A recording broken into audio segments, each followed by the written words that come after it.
दोस्तों नमस्कार। हौसले पब्लिकेशन के प्लेटफॉर्म पे आपका हार्दिक स्वागत है। आज हम मिशन आरएस 2024 की थ्योरी बेस पर, जिसमें हम इम्पोर्टेंट फैक्ट का 360 डिग्री विश्लेषण करते हैं, उसकी दूसरी क्लास लेने जा रहे हैं। और हमने पहले क्लास में गुइल वंश से संबंधित इम्पोर्टेंट फैक्ट का 360 डिग्री विश्लेषण किया था, और आज हम उसकी दूसरी क्लास लेने जा रहे हैं। पहले क्लास में हमने बप्पा रावल के बारे में पढ़ा था, जो गुल वंश से संबंधित है। आज गुल वंश की आगे जो शासक हुए उनके बारे में अध्ययन करेंगे। तो जैत्र सिंह, इनका शासन काल है वो 1203 से 1253। तो इन्होंने कितने वर्ष तक शासन किया, ये भी काफी बार प्रश्न पूछा जा चुका है। तो ये 40 वर्ष तक इन्होंने शासन किया, जैत्र सिंह ने। और इनका कार्यकाल भी काफी बार पूछा जा चुका है, तो ये ध्यान दें, 1213 से 1253 इनका कार्यकाल है। दिल्ली के सुल्तान इल्तुतमिश का नागदा पर आक्रमण हुआ था। तो यहाँ से एक और प्रश्न बनता है कि जैत्र सिंह के समय दिल्ली का सुल्तान कौन था? तो इल्तुतमिश, ये ध्यान रखें आप। और इसने नागदा पर आक्रमण किया था जैत्र सिंह के समय। इल्तुतमिश ने 1222 से 1229 के मध्य मेवाड़ पर आक्रमण किया। इंपॉर्टेंट है, ये भी ध्यान रखें। जयसिंह सूरी ने अमीर मद मर्दन के अनुसार जैत्र सिंह ने इल्तुतमिश को परास्त कर पीछे धकेल दिया। ये जो जयसिंह सूरी है, इनकी कृति है वो है हमीर मर्दन। ये भी काफी बार प्रश्न पूछा जा चुका है कि हमीर मर्दन किसके द्वारा लिखी गई? तो जयसिंह सूरी द्वारा। और किन के कार्यकाल में लिखी गई? तो जैत्र सिंह के समय।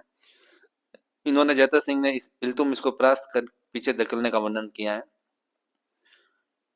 Very very important, Jaitra Singh ने अपनी राजधानी नागदा से चित्तौड़ स्थानांतरित की।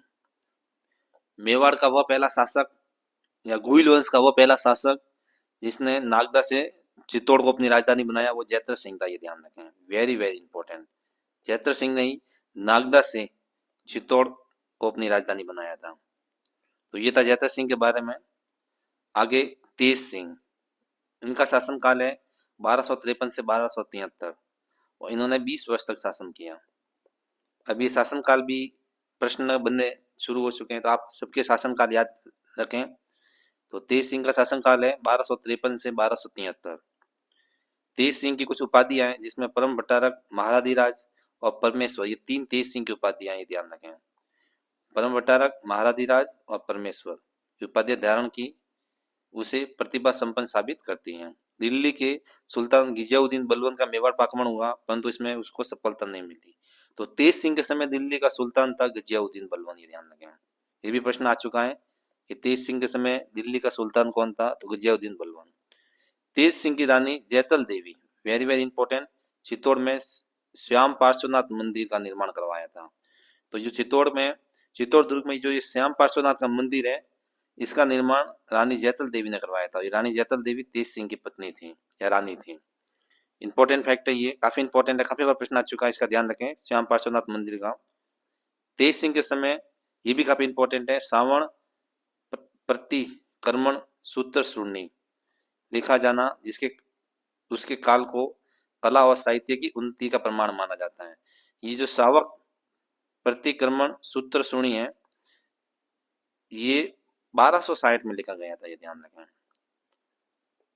और इसके जो चित्रकार हैं वो थे कमल चंद्र, ये भी ध्यान रखें, कमल चंद्र, कमल चंद्र, वेरी वेरी इंपॉर्टेंट। अब तेज सिंह के 2 पुत्र रतन सिंह और कुंभकर्ण हुए। रावल रतन सिंह ने मेवाड़ पर शासन किया तथा कुंभकर्ण ने नेपाल में शाही वंश की स्थापना की। ये भी काफी बार प्रश्न पूछा जा चुका है कि मेवाड़ का वह शासक जिसने नेपाल में शाही वंश की स्थापना की, नेपाल में, तो वो कुंभकर्ण था, ये ध्यान रखें, वेरी वेरी इंपॉर्टेंट है ये कुंभकर्ण। आगे है रावल रतन सिंह, इनका शासनकाल 1302 से 1303, और ये भी काफी बार प्रश्न पूछा जा चुका है इनके शासनकाल के बारे में। तो शासनकाल में ध्यान रखें आप। रावल समर सिंह की मृत्यु के बाद उनका पुत्र रतन सिंह 1302 में चित्तौड़ की गद्दी पर बैठा। तो रतन सिंह के जो पिता का नाम था वो रावल समर सिंह था, ये ध्यान रखें, ये भी प्रश्न पूछा जा सकता है। अलाउद्दीन खिलजी द्वारा मेवाड़ आक्रमण के कारण रावल रतन सिंह के समय दिल्ली का सुल्तान था वो अलाउद्दीन खिलजी था, ये भी ध्यान रखें। और अलाउद्दीन खिलजी ने उस समय मेवाड़ पर आक्रमण किया था, इसके 3 कारण थे। पहला, रावल रतन सिंह की परम सुंदरी रानी पद्मिनी को प्राप्त करना, और इसकी जानकारी मिलती है मलिक मोहम्मद जायसी की जो पद्मावत है उसमें। ये मलिक मोहम्मद जायसी है, इनकी पुस्तक का नाम है पद्मावत। इसमें जानकारी मिलती है कि रावल रतन सिंह की सुंदरी रानी पद्मिनी को प्राप्त करना था अलाउद्दीन का।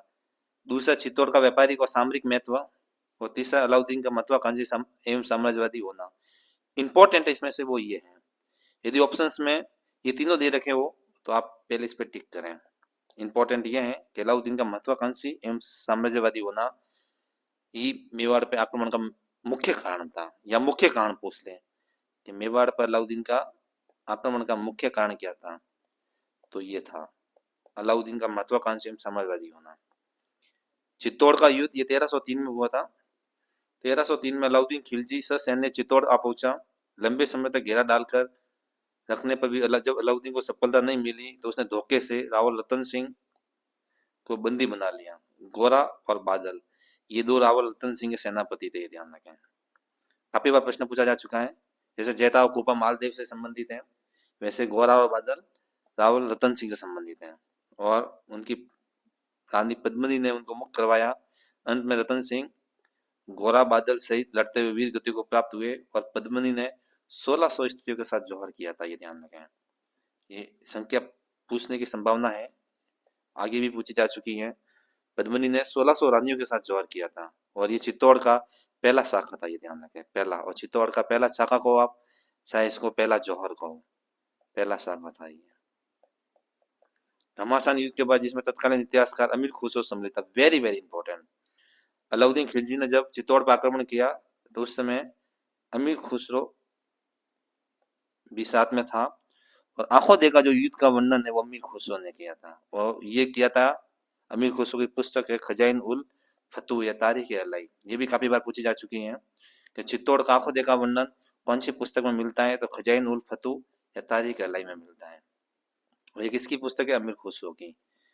इसमें अमीर खुसरो ने लिखा है कि 26 अगस्त 1303 को किला फतेह हो गया था, यानी अलाउद्दीन खिलजी का चित्तौड़ पर अधिकार 26 अगस्त 1303 को हुआ था। ये डेट इंपॉर्टेंट है, ध्यान रखें। रानी पद्मिनी ने 1600 स्त्रियों के साथ भस्म हो चुकी थी। सुल्तान ने 30,000 हिंदुओं को कत्ल करने की आज्ञा दी थी, अलाउद्दीन ने कत्ल करने की आज्ञा दी थी। फतेह के बाद औपचारिक रूप से खीड़ खां को किला सुपुर्द कर दिया, और इस खीड़ खां के नाम पर ही खिजराबाद नाम रखा। ये भी काफी बार प्रश्न आ चुका है कि अलाउद्दीन खिलजी ने चित्तौड़ विजय के बाद उसका क्या नाम रखा था, तो खिजराबाद नाम रखा था चित्तौड़ का। आसपास के भवनों को तोड़वाकर किले पर पहुंचने के लिए गंभीरी नदी, वेरी वेरी इंपॉर्टेंट, एक गंभीरी नदी पर इन्होंने पुल बनवाया था अलाउद्दीन ने, जो रास्ते में पड़ती थी, पुल बनवाया था, और पुल में शिलालेख भी सुनवाया, जिसमें मेवाड़ का इतिहास के लिए प्रमाणिक मिलता है। और ये 1310 में फारसी में लेख भी बताया गया है, इंपॉर्टेंट है। ये गंभीरी नदी वाला काफी इंपॉर्टेंट है, ध्यान रखें आप। पद्मिनी की कथा, कौन थी पद्मिनी, इसके बारे में, तो पद्मिनी का जो सही वर्णन किया है वो मलिक मोहम्मद जायसी ने किया है पद्मावत में, वेरी वेरी इंपॉर्टेंट। हिंदी ग्रंथ से आरंभ होना माना जाता है। इस ग्रंथ की रचना है जो ये पद्मावत, ये शेरशाह सूरी के समय हुई थी 1540 में, यानी मलिक मोहम्मद जायसी ने 1540 में पद्मावत लिखी थी, ध्यान रखें आप। 240 वर्ष बाद, जो ये चित्तौड़ का युद्ध हुआ उसके 240 वर्ष बाद ये पद्मावत लिखी गई थी। और इसमें जो पद्मावत है, इसमें कहा गया है कि पद्मिनी है वो सिंहल द्वीप यानी श्रीलंका के राजा गोवर्धन, ये वेरी इंपॉर्टेंट है। पद्मिनी के पिता का नाम भी काफी बार पूछा जा चुका है, वापिस पूछने की संभावना है, तो ध्यान रखें। सिंहल द्वीप श्रीलंका, राजा गोवर्धन सेन और रानी चंपावती, ये पद्मिनी की माता का नाम था, रानी चंपावती के पुत्र थी। उसके पास मानव बोली नकल करने वाला हीरामन तोता था। हीरामन तोता भी काफी बार पूछा जा चुका है। हीरामन ही रतन सिंह और पद्मिनी के विवाह का माध्यम बना था। इस हीरामन से ही पद्मिनी का वर्णन रतन सिंह को मिलता है, और फिर रतन सिंह सिंहल द्वीप श्रीलंका जाते हैं और पद्मिनी से विवाह करते हैं। राघव चेतन, जिसका इतिहास में काला चेतना तारीख ब्राह्मण था, ये इसका वर्णन है, और इसने ही, ये राघव चेतन है, इसने ही पद्मिनी का सौंदर्य का वर्णन अलाउद्दीन के सामने किया था, अलाउद्दीन के सामने किया था, ये ध्यान रखें। राजपूतों ने केसरिया धारण किया और महिलाओं ने जौहर किया, जो मेवाड़ का प्रथम शाखा, ये ध्यान रखें। 1303 में जो युद्ध हुआ था 1303 में जो युद्ध हुआ था ये मेवाड़ का प्रथम शाखा था। इस युद्ध में रानी पद्मिनी के चाचा और भाई गौरव बादल शौर्य बड़ा प्रशंसनीय रहा। मोहम्मद कासिम फरिश्ता ने अपनी पुस्तक तारीख ए फरिश्ता, ये भी काफी बार पुस्तक का नाम पूछा जा चुका है कि तारीख ए फरिश्ता का लेखक कौन है, मोहम्मद कासिम फरिश्ता। गुलशन ए इब्राहिम ये दूसरा नाम है इस पुस्तक का। पद्मावत के आधार पर लिखी इस प्रकार अकबरनामा अबुल फजल, ये भी काफी बार पुस्तक का नाम पूछा जा चुका है। अकबरनामा के लेखक कौन है, तो अबुल फजल। स्टोरियो डी मैगोर जो फ्रांसीसी यात्री मनुष्य है, इसकी पुस्तक नैन्सी ख्यात रोण नैन्सी, तारीख ए फरिश्ता Mohammad Qasim Farishta, annals and activities of Rajasthan जो कर्नल जेम्स टॉड की पुस्तक है। पद्मिनी वर्णन ये हाजी उदबीर की है और सीता चरित्र आदि पर्वतीय ग्रंथों में इस कथा का उल्लेख मिलता है। तो इतनी सारी ये जो बुकें हैं इन सब में पद्मिनी का उल्लेख मिलता है। तो ऐसा भी प्रश्न बन सकता है कि निम्न में से कौन से ग्रंथों में पद्मिनी का उल्लेख नहीं मिलता। इसमें से कोई 3 ग्रंथ दिए होंगे और एक अलग से ग्रंथ दिया हुआ होगा, तो आप इन ग्रंथों का थोड़ा ध्यान रखें। लेकिन सूर्यमल मिश्रण तथा अधिकांश इतिहासकार रानी पद्मिनी को ऐतिहासिक चरित्र नहीं मानते। सूर्यमल मिश्रण ये पद्मिनी वाली कहानी को नहीं मानता। डॉक्टर दशरथ शर्मा एकमात्र ऐसे इतिहासकार है, ये आधुनिक इतिहासकार है डॉक्टर दशरथ शर्मा, जिन्हें ये पद्मिनी वाली जो कहानी है इनको सही मानते हैं, ऐतिहासिक पात्र मानते हैं। तो ये वेरी वेरी इंपॉर्टेंट है।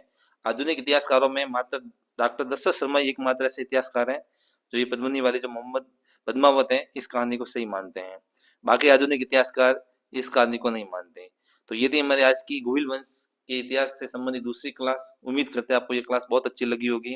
यदि हमारी क्लास अच्छी लगे तो हमारे इस वीडियो को लाइक करें, शेयर करें और हमारे चैनल को सब्सक्राइब करें।